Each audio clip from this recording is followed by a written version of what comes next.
Good evening. On behalf of the League of Women Voters of Kitsap and the League of Women Voters of Washington Education Fund, welcome to the third in our series of candidate forums for the 2024 general election season. My name is Mara Louise Schmerfeld. I will be your moderator for this forum. Thank you to the City of Bremerton for the use of this hearing room. Tonight's forum is being recorded and will be available at the League of Women Voters Kitsap's website, lwv-kitsap.org. Tonight, we have the two candidates for the open congressional seat representing Washington's 6th Congressional District. The 6th District covers the Olympic and Kitsap Peninsulas, as well as portions of Tacoma, Edgewood, and Fife. This includes the entire counties of Clallam, Kitsap, Mason, Jefferson, and Grays Harbor, as well as part of Pierce County. The public was invited to submit questions through the League's website, and I would like to thank those who did so. Those of you in attendance have already begun and are encouraged to continue submitting questions during the forum by writing them on the cards that are being circulated by our League members. Once you write your question, hold it up, and a volunteer will come and collect it and bring it up to us. Please keep your questions as concise as possible and phrase such that both candidates can provide an answer. Before we begin, a word about the League of Women Voters. Founded during the days of women's suffrage, the League envisions a democracy in which every person has the right, the knowledge, and the confidence to participate. The League is proud to be nonpartisan, neither supporting nor opposing candidates or political parties. The League invites everyone, not just women, who are 16 years of age and older, to join us. We would like to acknowledge that this forum is being held within the ancestral territories of the Suquamish and S'Klallam people. Please turn off your cell phones now. Put away any recording devices. This forum is being recorded and will be posted, as I said, on the website. No part of the recording may be used for any purpose without the explicit written permission of the League of Women Voters of Kitsap. Now let's introduce the candidates. Washington State Senator Emily Randall and Washington State Senator Drew MacEwen, who are seated in the order they will appear on your general election ballot. Thank you to each of you for participating this evening. Audience, please join me in thanking the candidates with a round of applause.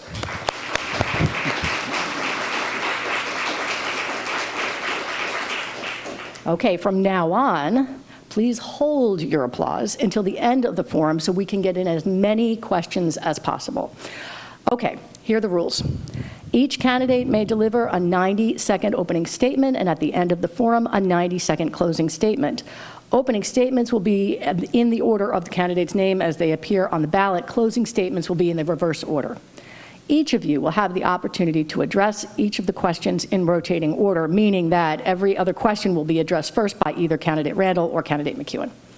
Each candidate will have 1 minute to answer each question. Our timekeeper, League member Carol Larson, will indicate to you when there are 30 seconds left and when your time is up. Crosstalk is not permitted. That means the candidates should be directing their comments to the audience, not to each other. Audience, I expect that you are here because you care about who represents you and want answers to your questions.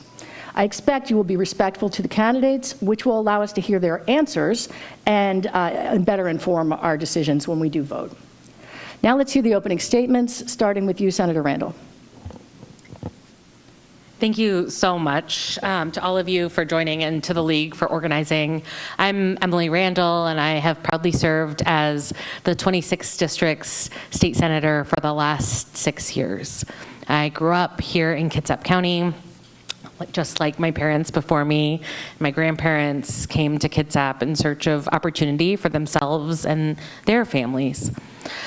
I'm an oldest daughter, a first-generation college graduate, and someone whose family has been impacted by extreme healthcare needs. But also, I'm someone who's been impacted by a social safety net that has helped provide opportunity for myself and my family. My sister benefited from Medicaid expansion and my dad's PSNS union healthcare insurance. I benefited from incredibly generous financial aid so that I could be the first in my family to graduate from college. And in my 10-year career working to expand healthcare and education opportunities for others, I got to learn from incredible leaders. And over these last 6 years here in Washington State, I have been dedicated to ensuring that we are continuing to create opportunity for our communities, passing our country's strongest financial aid, expanding healthcare, passing the most generous and leading state-based universal health care policy in the country. I also worked on transportation and expanding access to the ballot and ensuring that our communities are stronger, and look forward to continuing. Thank you. Senator MacEwen. Thank you. Good evening. I'm Drew MacEwen. I appreciate the opportunity to be here tonight. Thank you to the League for hosting this, and for those of you that are here this evening, I look forward to your questions tonight. We live in a, needless to say, in a very divisive time, both in our nation and globally right now, and that's going to take true, tested, and steady leadership to help navigate these things. And it has been an absolute privilege to serve the 35th District, which includes parts of Kitsap and Mason, in the state legislature over the past 12 years. And that has given me the experience to work across the aisle, because I have to. I'm in the minority, and working with people that I might not always agree with on every issue. And guess what? You're very rarely going to agree with everybody on everything. But you have to forge those relationships in order to move forward. And we're going to need more of that in DC, not less of that. And I've got the experience to do that. And I first came out here in the early 90s. I think as many of you know that have gotten to know me through this campaign, that the Navy brought me out here, served in the submarine force, earned my submarine warfare qualifications out of Bangor. And that's given me a unique perspective too on the needs of the military and what we face and what we need in this district to continue to have a forward deployed force to maintain our freedoms here at home. And that is very crucial in today's global unrest. And I've had the good fortune to run my business for the past 23 years, and that has given me the opportunity to learn what it's like to be on the employer and the employee side of the equation, and how regulations and taxes impact working families, businesses, and all those things are going to be vital to how we move forward. I look forward to your questions tonight, and thank you for having us.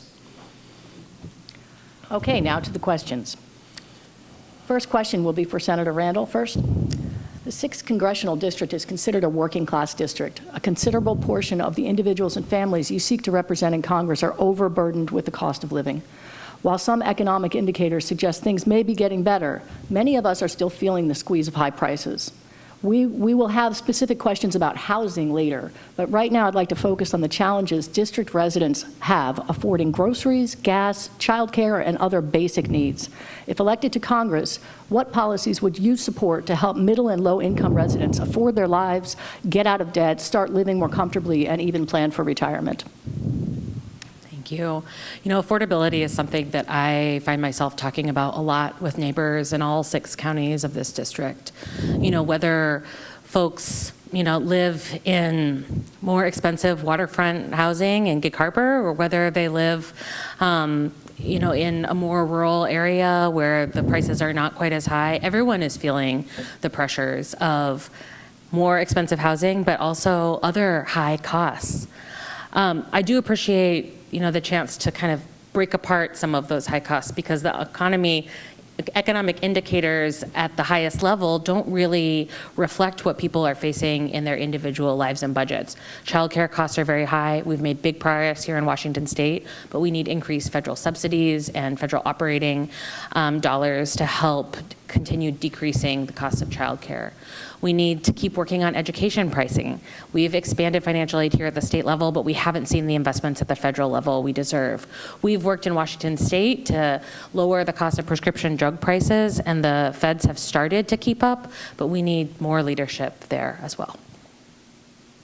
Thank you. Senator MacEwen. Thank you.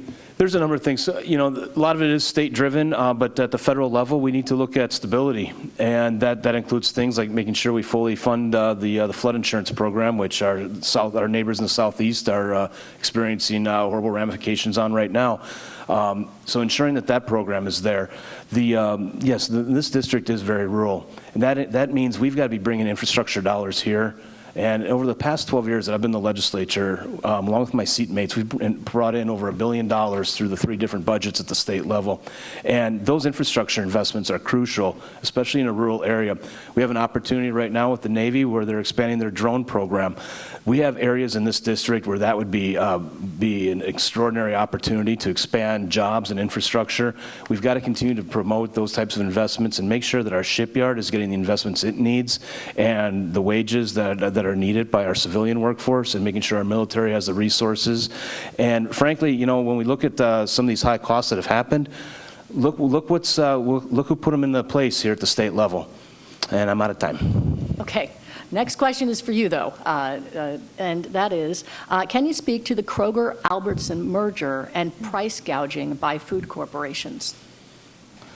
Sure. You know, we have the Federal Trade Commission and the Department of Justice review mergers, and I think it's best to let those processes play out. You know, and frankly, when we go back 4 years ago, and family savings rates were at an all-time high, and we had an inflationary market that happened that went into double digits, wiped out family savings, and now we see credit card debt spiking at a time when interest rates are at decades highs, and that is not a good formula either. And you know, when we talk about the inflation and the price gouging, you know, why don't we have a fair and transparent system when we do review mergers and acquisitions? I understand there's a lot of angst about that merger. But there's also cost savings that can be realized. And again, I don't think we should be politicizing it so much as allowing the Department of Justice and the Federal Trade Commission to properly review those mergers and let those play out in due course. Thank you. Senator Randall. Thank you. You know, I was a proud co-sponsor of legislation in the state legislature this past session to require protections for workers if that merger was to go into effect. Because what we've seen over and over, not just in grocery store mergers, but in other big corporate entity, big health system mergers and acquisitions, is that employees pay the price and consumers pay the price. There are a lot of arguments that consolidation is going to bring down prices for consumers, but we have not seen that happen. And we have, in fact, seen CEO salaries increase and shareholder payouts increase. So I think it is really important that we increase the oversight and regulations around big entity mergers and acquisitions that are driving up the costs and impacts on working families and working people. Thank you. Senator Randall, the next question will be for you first. You each, this is a question for both of you though, you each come with a background in legislating at the state government level, but now you seek a federal office. What have you done to prepare for a promotion, in effect, to a position where you're responsible for representing our district's interests in Congress, and what do you expect to be different as you represent the 6th Congressional District rather than a legislative district? Yeah, thank you for that question. I think, there are a lot of candidate trainings out there in the world to get folks like us ready to run for office. But there aren't as many, trainings or boot camps for folks who are learning to be legislators. What I have endeavored to do, in my time as a state legislator is to learn as much as I can about the process. Talk to mentors, ensure that I am, navigating the system effectively on behalf of my constituents. And, I've had the chance to rise in leadership and serve as a deputy majority leader.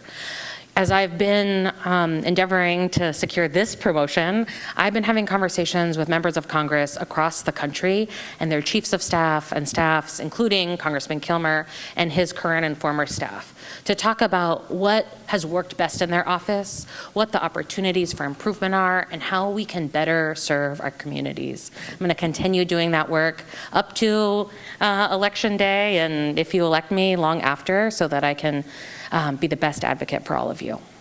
Thank you. Senator MacEwen. Well, yeah, I really draw on the past 12 years at the state level. And again, as I mentioned earlier, being a member of the minority party, I've got to work with folks on both sides and in both chambers. It's the only way I'm going to accomplish anything for my constituency, which I've always put first. And I'll take that same example to the federal level. When I was first elected in 2012, I got all the pressure that, you need to hire somebody for your staff that's been in the system, knows what they're doing. And I said, the hell with that. And I brought in somebody from the outside. It was one of the best decisions I ever made. And that doesn't mean that everybody that's on the inside doesn't have it right, but you have to be willing to take some outside perspective. And have people that'll disagree with you. That is also vitally important in leadership. And I'll take that same example to DC. Who are we kidding? Neither party's going to have a major majority in either chamber, and obviously that's going to create a situation where you have to have that experience to work across the aisle and in both chambers.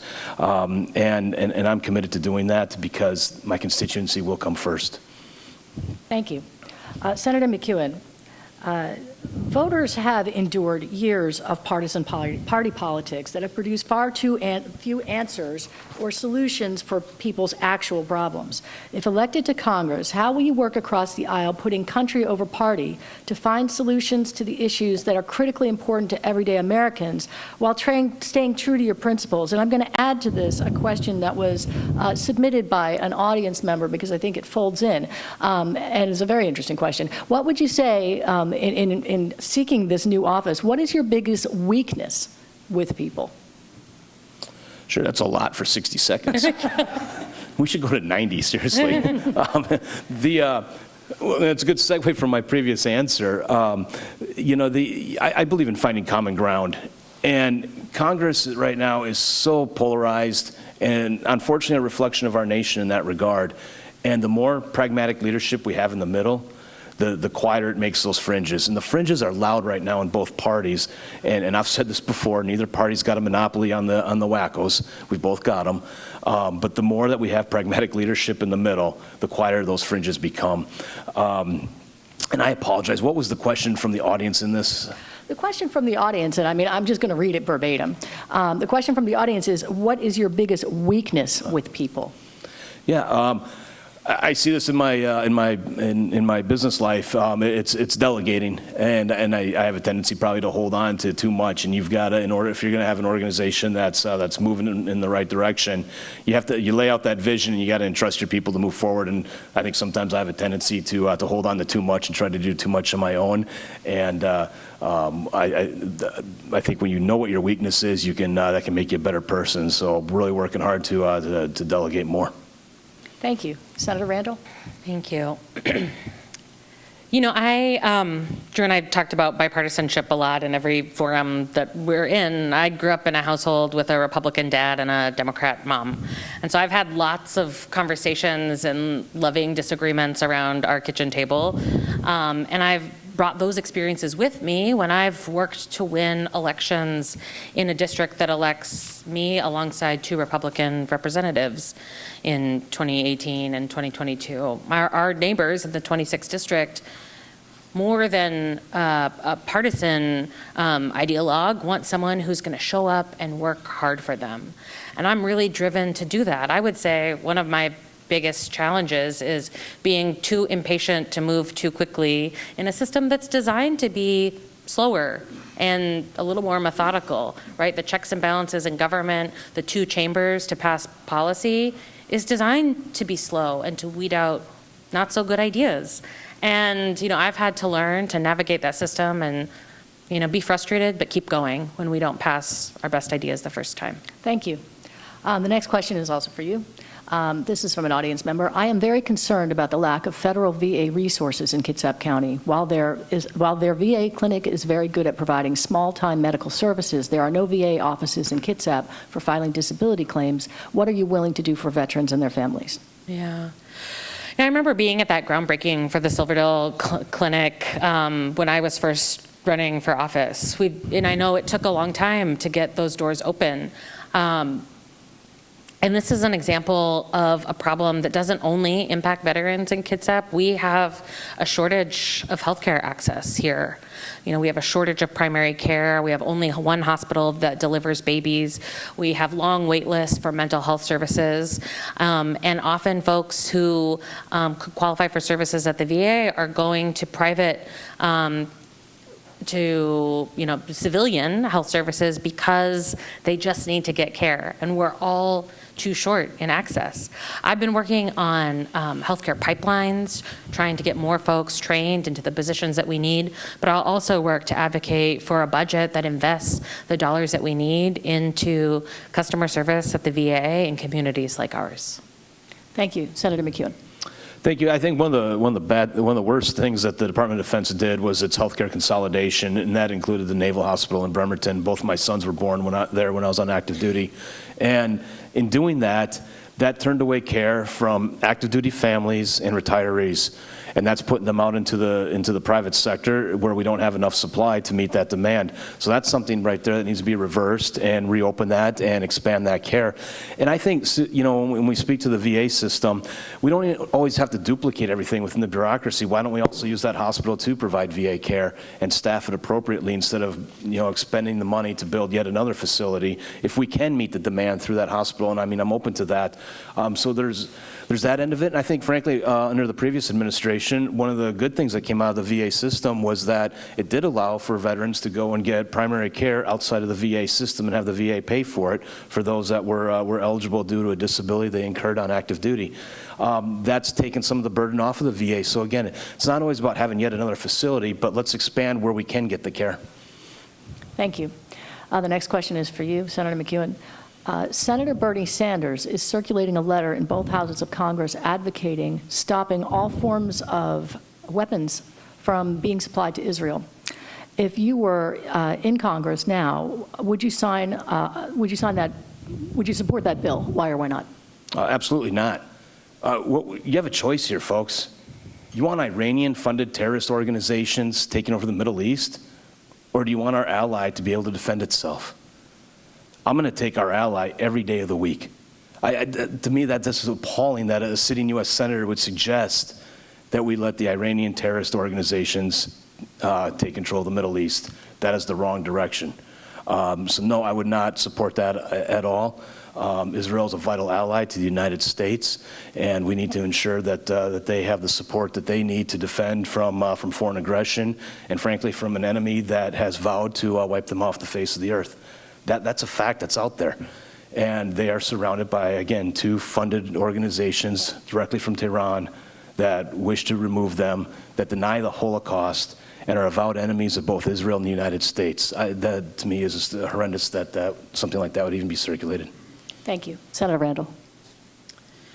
You know, I've talked to a lot of neighbors about the conflict in Israel and Palestine over this last year. You know, it was just weeks before we launched our campaigns that we saw the horrific attack of October 7th, and that over this past year we have watched the continued violence in the region. And with, you know, social media and everyone being able to, you know, transmit footage from war zones, we're all watching. And our hearts are breaking, and we want there to be peace. What I've heard from neighbors that I think is more important than, you know, whether or not I would sign a letter as a member that's not yet a member of this chamber, is the concerns of folks in community who feel like anti-Semitism is being disregarded, and the concerns of folks who feel like the death of innocent civilian and children is being disregarded. I think we have to listen to each other and find a path forward that uses our diplomatic tools to create lasting peace in a region in which it's been unsuccessful for far too long. Thank you. The next question is for you, and it sort of dovetails with your answer. What would you do as a member of Congress to resolve the current conflict in the Middle East?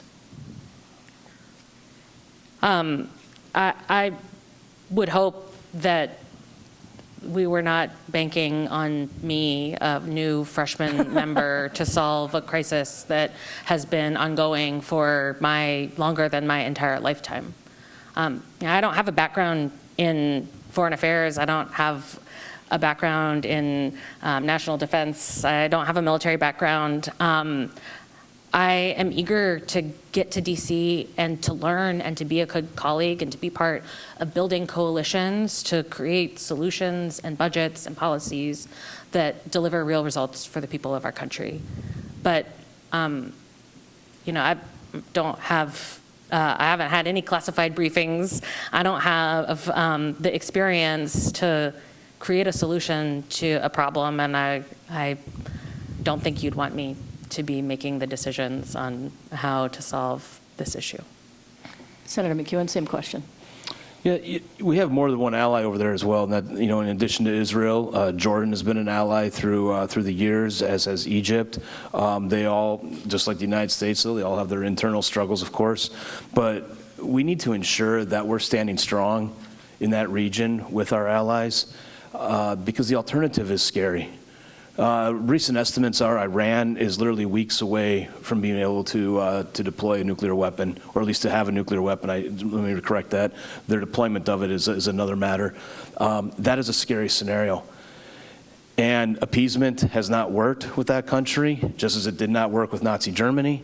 It does not work with the regime that is currently in Iran, who is the biggest destabilizer in that region. And we've got to unite the global community to stand up against that and ensure that, one, that we don't be giving money back to Iran and then wonder why they're attacking us through proxies, and have a concerted effort by the global community to stand up to with strong economic sanctions and ensure that that country does not develop those weapons of mass destruction. Thank you. The next question is also for you. The Supreme Court's Dobbs ruling found that the U.S. Constitution does not guarantee the right to an abortion, thereby leaving its regulation to the individual states.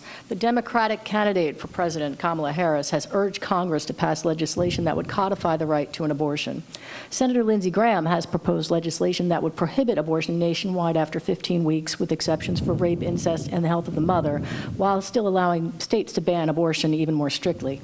How would you vote on the Harris and Graham proposals? Well, again, they're proposals, and until you have actual legislation, that's hard to answer. Look, this is an issue that obviously is very passionate for people on both sides. And I recognize that one side's not convinced the other side of their position. And where we're at today, yes, the Dobbs decision returned it to the states. The voters of Washington State have been very crystal clear on where they stand on that issue. I'm not going to support a national ban. I would suggest that if we do anything and again, going back to the polarization, I mean, there's not going to be a major majority in either party. And I think it would be extraordinarily difficult for either side to move forward with something right now. But if we do anything at the federal level, we should ensure that the protections are there for rape, incest, and the life of a mother. Thank you. Senator Randall. Thank you. You know, it's true that the voters of Washington have made their voices heard over and over on their beliefs that abortion is a fundamental right. You know, this is why I got into politics working at Planned Parenthood at the time of the 2016 election, because I knew the states were going to have to solve this problem, because I knew they were coming for Roe. And we have done incredible work here in Washington to expand and protect access to abortion, not only for Washingtonians, but for folks coming from Idaho and Texas and Florida. No one should have to travel across the country in order to get essential health care. And the voters of this country, you know, 70% of Americans oppose national abortion bans. Greater than 60% think that we should reinstate the protections of Roe. So that's what I will be fighting for. Not just protections in the case of rape and incest and the life of the mother, because that puts barriers in front of people who are unable to access care. We deserve to all have the protections to access the health care that we need to make decisions about our bodies, our families, and our futures. Thank you. The next question is also for you. Do you think that mental health and addiction services are provided equitably compared to medical care? And how should we move towards this goal at the federal level? Well, I guess I'll start by saying that mental health and addiction services are health care. And our struggles to provide fully comprehensive health care for our communities are leaving too many people without the care that they need. You know, it was in the 70s and 80s that we started to see a decrease in funding for mental health care and addiction services, the deinstitutionalization that put people on the streets without building community-based health systems. We've been trying to make up for some of that here in Washington State, investing in a behavioral health teaching hospital, investing funds in community organizations, but we have to do more, and we need to have the feds step up. And some of it is Medicaid and CMS rule changes that need to adapt to the way that we are delivering healthcare. And some of it is just investing dollars into building more infrastructure and training more providers so that people can get services without having to travel across sometimes 6 counties. Thank you. The next question will... Should I answer that? Or yes, no? I'm sorry. I mean, Excuse me. No, it's okay. We have been inundated with questions from That's the all right. audience, and I'm really trying to keep up. I apologize. That's okay. Senator, go ahead. Yeah. I would say that for a long time, it was not equitable. And I think this is one issue where you see pretty strong bipartisan consensus on that we need to do better. We have done better, but we're not all the way there yet. And I think what we've also seen in this state especially is that those care services for mental health and addiction are most effective at the local level. And the more resources we put to the local level to address it quicker, the better the outcome is and the less costly it is. And again, we've moved in that direction at the state level. When we talk at the federal level, what can be done in terms of this position that we're running for, I think we do need to look at an expansion on to make sure that those services are covered under Medicare and Medicaid. And that's one part of the solution, and perhaps looking at grant funding to help states address the issue, because again, those services are best done at the most localized level possible. Thank you. And the next question is for you.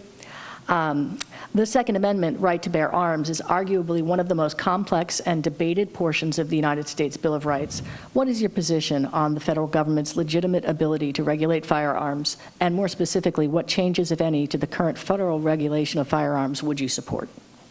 Yeah, I support the Second Amendment. It's there for a reason. It's enshrined and has been U.S. constitutional law for nearly the entirety of our nation's history.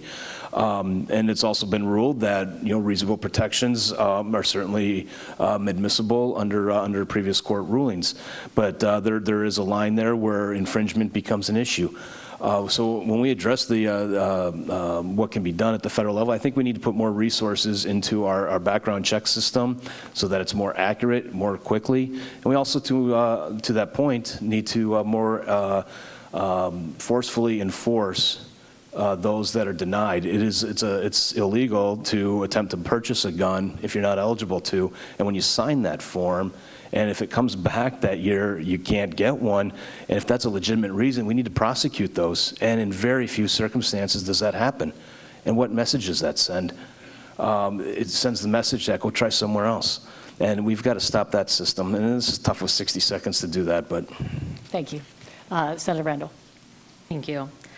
So I don't own a Glock, but I did grow up in a hunting family, and grew up in a community where there are a lot of responsible gun owners.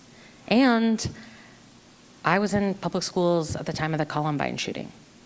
I remember being a student and having to do active shooter drills and worrying about what would happen to us. That's been a long time ago. And students and educators and parents and grandparents are still having these concerns.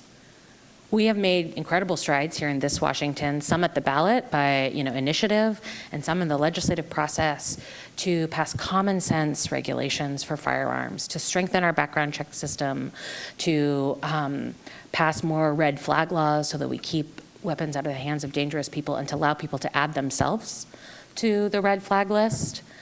We need to bring some of our wins from the state level to the federal level so that we're all protected. Thank you. The next question is to do with the environment. In the last 2 weeks, 2 major hurricanes have hit the Gulf Coast. Wildfire season is lasting longer in the western states, and record high heat has been an issue in the Southwest. If the severity and frequency of these events has been attributed to climate change, what specific programs would you support at the federal level to reduce carbon and methane emissions or other impacts on the environment, and how do you square them with sound economic policy? Yeah. Sometimes I feel like a broken record because this is another place where Washington State has been leading the country. We have passed some of our country's strongest climate protections here in Washington, low carbon fuel standards and the Climate Commitment Act that created a cap and invest program that allows us to create a market for decreasing carbon emissions from our biggest polluters and investing the credits that polluters by when they're not able to decrease fast enough into climate resiliency programs, into helping communities like the Ho tribe and the Quinault Nation move their oceanfront villages to higher ground to be able to withstand sea level rise and increased tsunami dangers. These are programs that would make such a difference at the federal level to ensure that we're able to invest in resiliency and decrease the carbon emissions that will allow us to live in this world for generations to come. Thank you. Senator MacEwen. Yeah, you know, if we want to be serious about this, then we need to take serious actions and not things that we just pat ourselves on the back and think we're doing great with. You want to be serious about reducing it, then we got to stop with most favored trade status for the nations that are the global largest polluters. Let's start right there. Some of our largest trading partners that we give significant breaks to are the largest polluters. And think about that for a moment. And yet we'll sit here then and punish working class families with higher prices, thinking that we're making a change that's a drop in the bucket. I'm all for exploring more forms of energy. And at the federal level, I think we need to take a deeper dive into on the nuclear side. It's and there is no perfect form of energy. Let's be clear there, okay? But nuclear is a big part of that component, especially small modular reactors. And if that scares you, there's a whole bunch sitting right over there and to the north in Bangor via our Navy. We have the technology, folks, and let's use it. And let's not kid ourselves that there's one magical solution to all of it. We need to explore all of it and develop it. And again, let's take a hard stance then on the global stage. Thank you. The next question is also for you.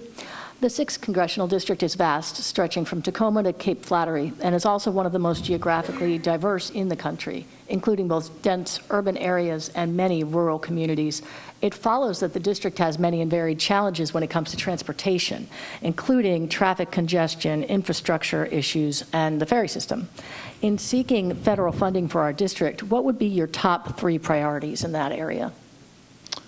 The Gorse interchange, that's crucial to our national defense sector and also for the everyday commute of folks living in this area. That's one of the biggest ones that we need to address. The ferry system, state-run, but there are things we can do at the federal level, and that includes in how we the pipeline for bringing people into the maritime industry. We need to greatly expand that and make more investments there. Right now, that path is so long. You don't just go and hire somebody and say, run the ferry. It's a little more complicated than that, and we can open up more federal programs to help streamline that. So that'd be the second one, and the third one is ensuring that we're making the right investments in our infrastructure across the region. Especially at the federal level, whether it's the interstate or U.S. highways, making sure that our bridges are in good repair and that funding is there for them. Thank you, Senator Randall. Yeah, thank you.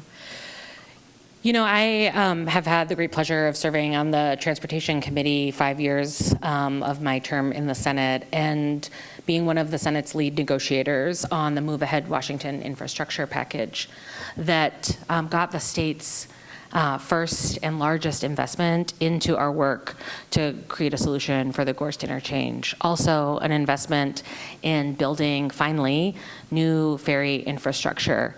Senator MacEwen is right. The state's funding isn't going to do it all, and we need to be advocating for federal funds for both of those projects, for ferry production and ferry staffing, and to continue the work that we have begun in Gorse. I'd also say that 101 needs resiliency options. You know, one accident, one mudslide, one severe weather event on the 101 cuts off entire communities.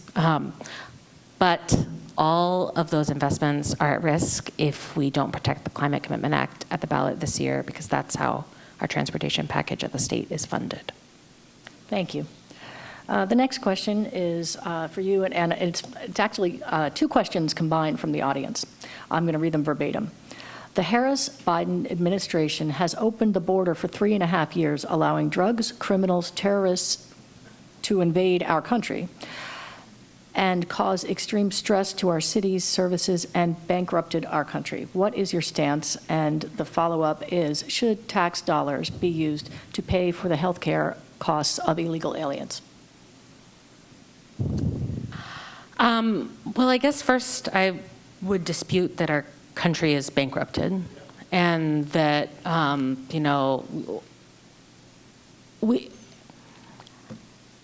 think we can all agree that we have challenges at not only our southern border, but at all of our ports of entry with processing asylum seekers, with ensuring that the trafficking of guns and drugs and humans isn't impacting our communities. There was a bipartisan border package that President Trump killed, and right before it was able to pass. And that, to me, is part of the problem, that we are using the border and real people's lives as a political football to try and score points. There are so many people who are seeking a better life for their families. There are so many people who are coming to this country to do the work that we need in our fields and in our healthcare system. Okay, thank you. Your time is up. Senator. Thank you. Yeah, our immigration system is broken. I am all for legal immigration. It's part of what's built this nation and made it great. And the family in Latin America that's trying to get here to make a better life for themselves, God bless them. And let's make sure we got a system that ensures that they can do that legally and in an appropriate time manner. But what we have today does not work. We have a border that has been overrun, that's brought in folks that are not vetted and that seek us harm. The increases from China, Yemen, Iran are concerning at our southern border. And the fentanyl crisis, which is a big part of that as well. We need to secure our border. We need to put more resources into our immigration system.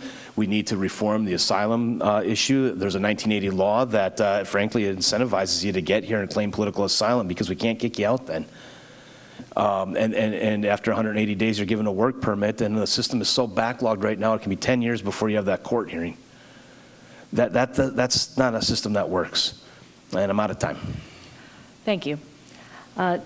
Next question is also for you. Senator, what can states do, and I think I'm going to rephrase this slightly, if elected to Congress, what would you do to preserve the inherent dignity of the unhoused and stop trying to punish people out of homelessness in light of the recent Grants Pass Supreme Court decision? And a follow-up question would be, what do you propose to do about affordable housing? 60 seconds. Well, frankly, a lot of these issues are the result of state policies here in this state. And look up and down the ballot, and people seeking office and proposing solutions are the ones that cause these problems, folks. Okay, and I firmly believe those that cannot help themselves and are seeking help, we have a moral responsibility to help them. I have no issue with that whatsoever, okay? But we've created a market here that has made housing incredibly unaffordable, and that is a problem. And it's a host of state issues, but at the federal level specifically, again, goes back to ensuring that our flood insurance program is fully funded, because if it's not, that decreases your housing supply. It's making sure that we have a stable economy so that interest rates are stable and not high. That affects affordability. And I could go back onto the state issues. I mean, whether it's an energy code, a regulation here, a REIT tax increase there, and a fee there, and we wonder why it's not affordable. And meanwhile, you have the Growth Management Act in the state that was passed in the early 90s when our population was 4 million. Today it's 8 million. And the legislature has refused to ever go back and look, is this working? Because it's not. Thank you. Senator Randall. Yeah, thank you. Washington is not alone in facing the rising housing prices that are pushing more and more people out of their homes, that are keeping people from being able to buy their first home. This is a national crisis that we are facing. Homelessness is a national crisis that we are facing.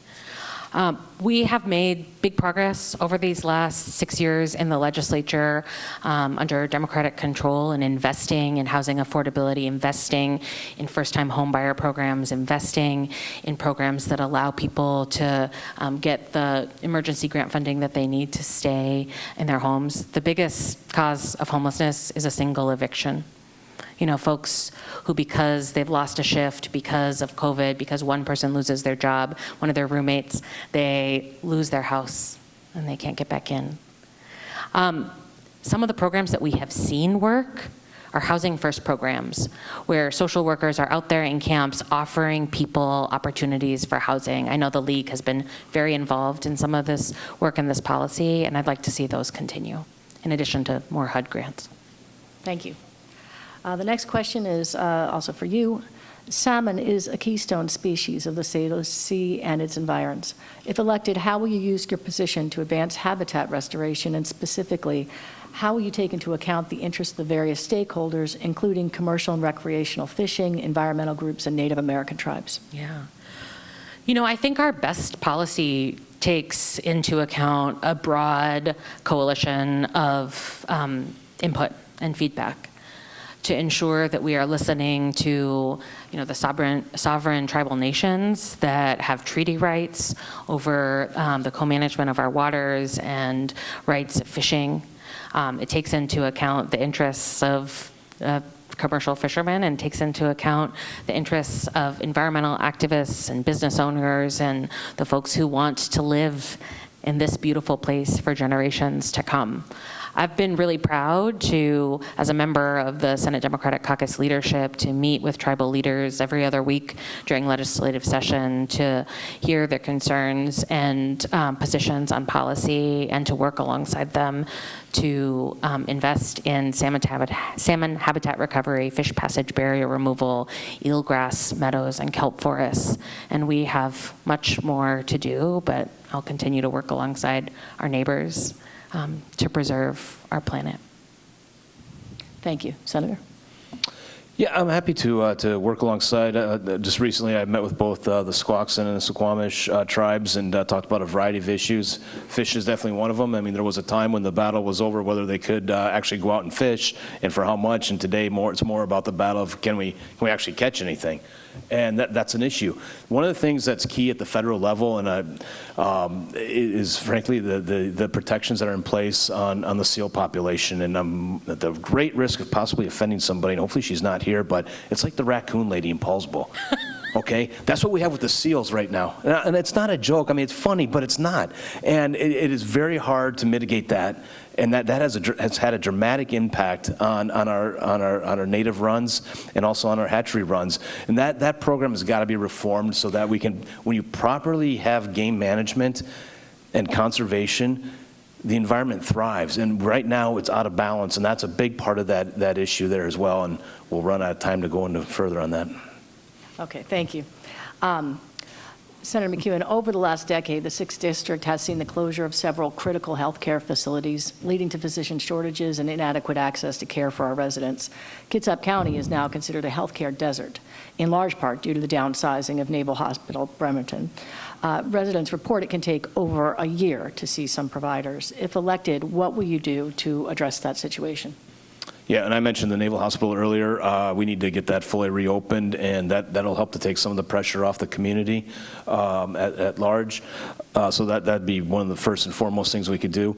We also need to, I believe in expansion of programs that we have right now, where if you go and get your medical degree and you're a doctor or a nurse, and you go and serve a rural area, a large portion of that medical college debt is forgone through giving back to your community. And I think we need to expand that more. I was proud to co-sponsor a few years ago, actually it feels like more like 10 years ago, I believe, creating a medical school at Washington State University. And it's interesting how many of those doctors have come out of that field that have come from rural areas and are going back to serve them. That's a key component as well. And the whole healthcare system needs a lot of reform. We're not going to be able to tackle that in this evening, but part of the reason we see a lack also is because of underfunding with Medicare and Medicaid reimbursement rates, and that drives practitioners out of business. Thank you. Senator? Thank you.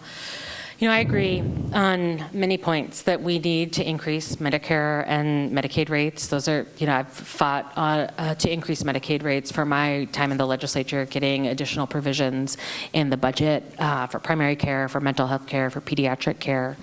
I also believe that we should reopen the Naval Hospital.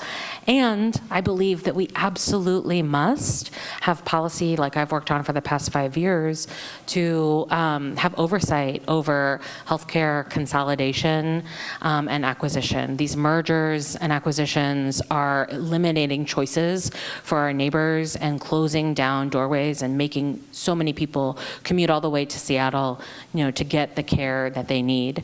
I also believe that we should be building the healthcare pipeline, and part of that is investing in financial aid and access to education for young people who don't even see themselves in an associate's degree or a bachelor's degree, because you can't go to medical school if you don't have that education first.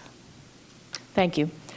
This will be the last question, and I really did try to get to every single question. And if I didn't get to a question, I would encourage you to email the candidates your question. The last question. There continue to be huge global health and education challenges.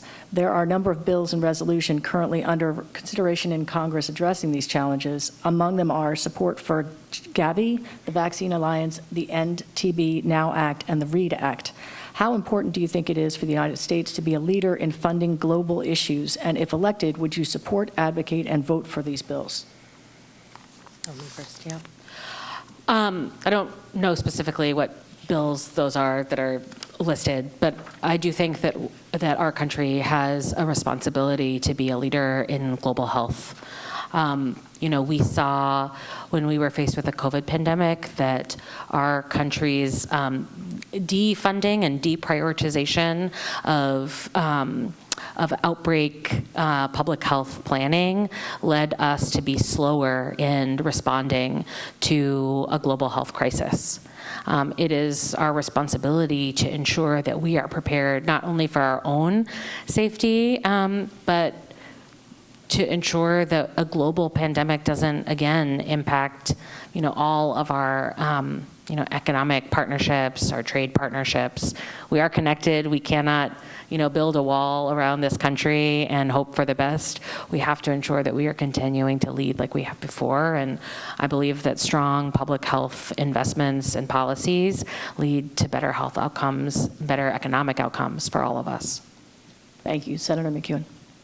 Well, yeah, I would answer this way that the world's a better place when the U.S. is leading in whatever the issue might be, and specifically to the healthcare issue. Under the previous administration, Operation Warp Speed, whether you agree with the vaccination or not, it brought a vaccination to market awfully fast, right? And that was shared. And whether you chose to get one or not, it's not the point here. The point is we led on that issue and made that widely available.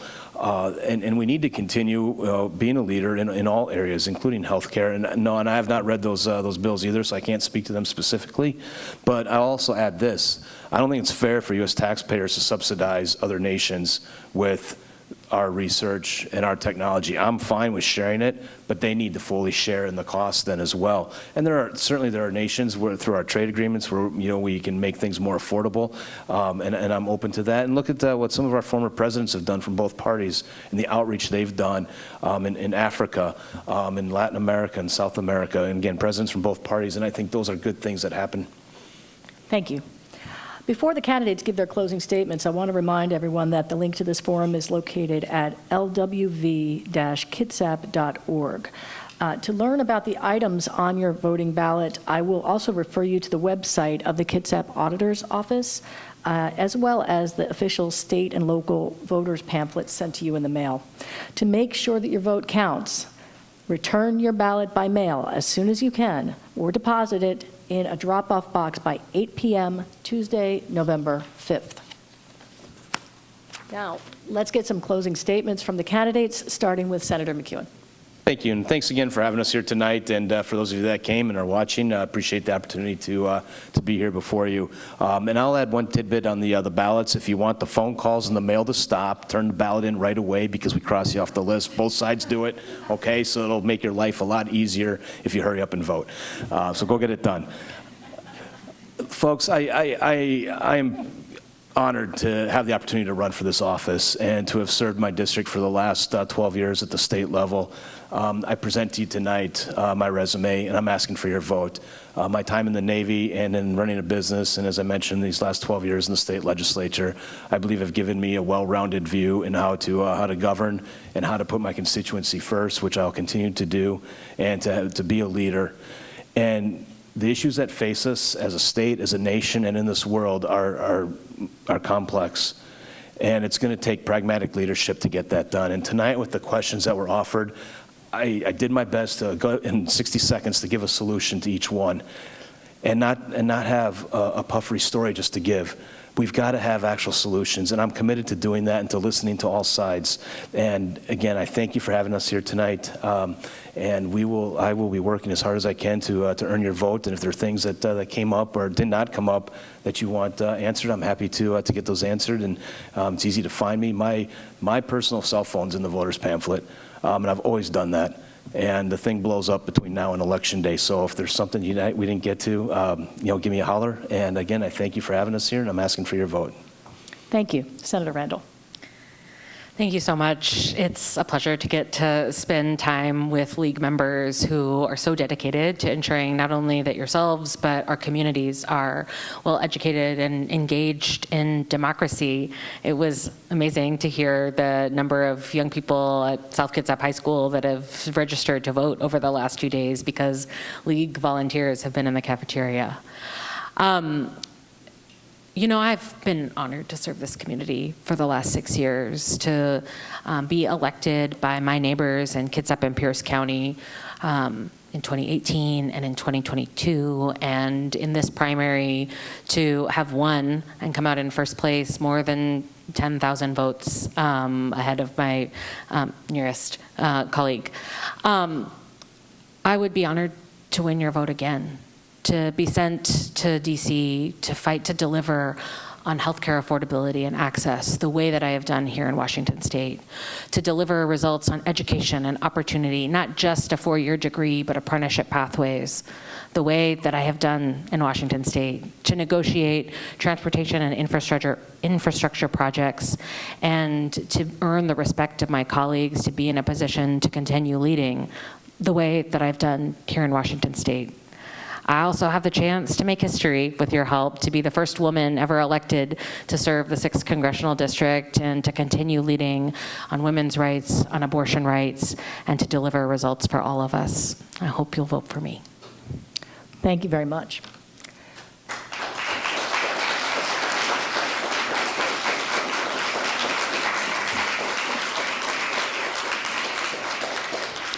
Finally, thank you to the audience for all of your excellent questions and for being here tonight. Thank you.